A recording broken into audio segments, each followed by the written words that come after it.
সামান্য এটুকু দুনিয়ার জন্য 3 ফুট বিদেশ মেয়ে বিয়ে দিলেন। এত মেহনত করে নিজের শরীর যৌবন শেষ করে আখেরাতকে বিসর্জন করে সমস্ত মিথ্যা নাফরমানি আর অশ্লীলতার বেহায়াপনা, আল্লাহর নাফরমানি আর হারামের মধ্যে লিপ্ত থেকে কি দুনিয়া পেলেন?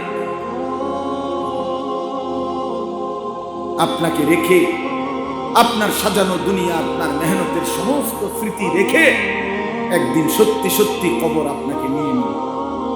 আজকে সকালবেলা আমি ফজরের নামাজের যখন সালাম ফিরাইছি মসজিদে, সাথে সাথেই আমার কাছে আমার মাদ্রাসার উস্তাদ ফোন করে জানাইছে যে ঠিক 6টায় জামাত, 6টায় আমার বড় জ্যাঠা, আমার আপন জ্যাঠা ইন্তেকাল করছে। জোহরের নামাজের পরে 2:30 বাজে